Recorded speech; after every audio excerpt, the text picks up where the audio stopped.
I'm here with Ken Smith of Ken Smith Custom Engraving in Largo, Florida. Ken, why don't you tell me about how long you've been doing this, who you engrave for, certification stuff? All right, I've been engraving since 1965. I'm really a gold and platinum fabricator. I'm a jeweler by trade.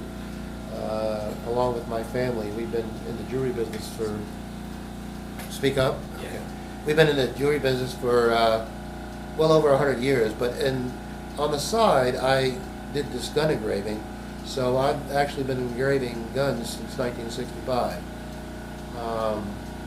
And I understand you do work for Colt. I do. I'm a contract engraver for Colt, and I carry some pretty hefty trust there, huh, with Colt? It does. In fact, how you get to be an engraver for them, you have to do a test plate, and then you send it to Colt, and then their in-house engravers actually evaluate you. Wow. And it's either yes or no. There's no in between, and you only get one chance at it. So wow.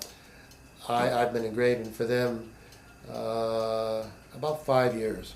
Do you have any Colt pieces we can look at that you've done for them? This is a 1911 Series 70 Gold Cup 45. That's a Colt, and I do a lot of these. This is probably one of my most favorite guns to engrave. It gives me a nice canvas to work with, and I believe that probably this gun is probably sought after and liked by most gun enthusiasts. It's a wonderful gun. It's a great gun to carry, and it's a great gun to shoot. I try to use what they call American scroll. Now, American scroll is what Colt demands. There's English, there's French, there's Italian scroll, but they will take nothing but what they call American scroll. So most of the gun engraving that I do, I use American scroll. There might be a variation from one gun to another and using different styling, but this is the most sought after styling. Now, how long does a piece like this take? Most of the time, in every gun that I do, especially if I do full coverage, I'll have anywhere between 80 and 90 hours in each gun. Wow. That's just straight 90 hours. 90 hours of work. Wow, that's amazing. And usually that'll be over a period of a few weeks because you can't do it all at one time. Right. Explain to me how the process works. If I was to send you a gun for work, how would I contact you? All right. Well, the process normally works with people finding me on my website and word of mouth, of course. This particular gun that I'm holding in my hand here is a Python Colt. Excuse me. And the fella actually sent me some pictures of this engraving that he wanted.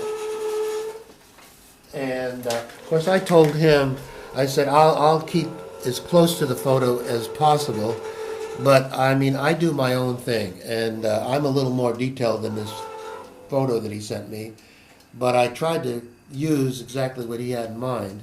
So Ken, what I've noticed with mailing out guns for custom work, does it get troublesome sometimes with customers constantly calling to get their guns back? Well, yeah, they will call me, and they will even come in and look at pieces when I'm working on them, which I don't have a problem with. Most engravers won't even consider it, but these are personal things to people. And so as I'm engraving guns for my customers, I actually call them as I'm progressing and tell them where I am. If they're in the area, come on in and take a look and see what I'm doing. That's cool. Because it is a very personal thing. So I really keep in contact with all the customers that I do business with.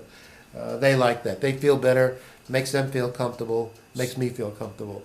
I'm comfortable when I actually get to meet the people I'm working and doing jobs for. I really do. So it's a safe bet if I sent you this and I called you and you didn't answer the phone, you're actually engraving it.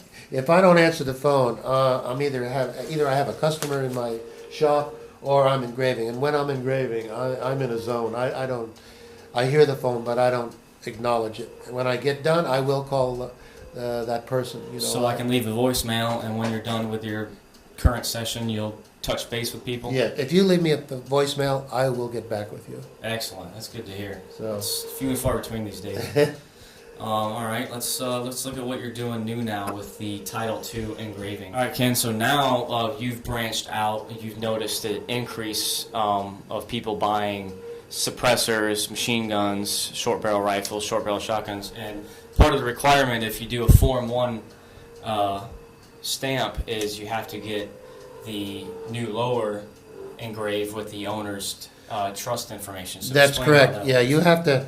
you have to put the owner's name, his trust name, and the state that he lives in. Mm-hmm. This is all requirements for his stamp to be able to own this gun. Mm-hmm. I don't do this by hand. I actually have a machine that I use on this, and I actually had to buy engraving tips or diamond tips that engrave the depth that the ATF wants. So you can't hand engrave it. You can hand engrave it. I can. It wouldn't be cost effective. Yeah. Because it's a lot cheaper through your services to get this done than that, obviously. If I had to hand engrave it, I'd have to charge $150 for hand engraving. Yeah, and most people would go, I don't think so. What's your current 2013 price on engraving this? $35. That's $35 to $40. No more than $50. Depends on what I need to put on there. Right, how big, where you need to put Yeah. it. Yes. Actually, you're going to do mine. This is mine. This is my double diamond law enforcement lower that I'm still waiting on a stamp from. We're going to try to do it here, aren't we? Yes, we are. So. Yeah, we've got enough room here, and I've got another one right here that Yep. I'm going to do the same thing in the same location. On the front here. On the front, yes. You can't see it.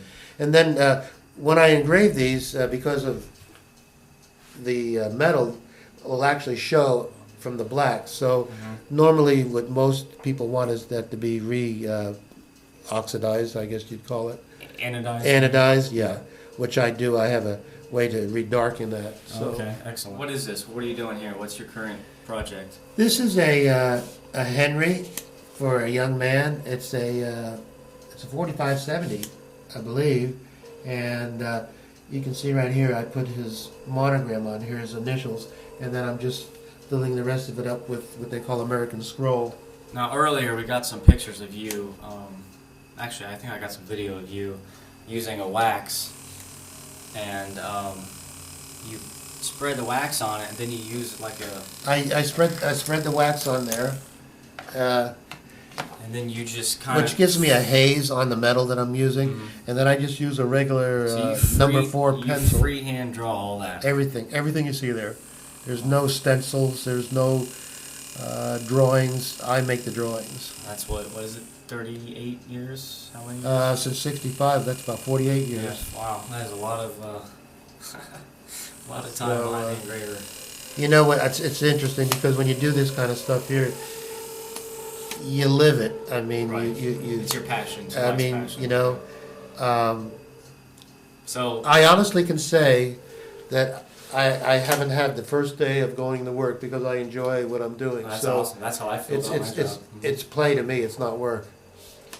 So. Well, I feel a lot better about handing you my firearm for $35 than a startup company that bought a machine and knows nothing about engraving. Yeah. So you have to know. Because if this gets screwed up, I mean, if I'm waiting on a tax stamp, I'm shit out of luck. Yes, you are. Yeah. So yeah, that's wow. Yeah, so. you got to make sure you only get one try at this because if you do it wrong and you're waiting on a stamp, you just wasted 9 months of your life. Yes, you did. Plus whatever it's going to cost you to replace this lower unit. Yeah. So well, I appreciate it, Ken, and I will be back tomorrow to pick it up. All right, sir. All right. Pleasure.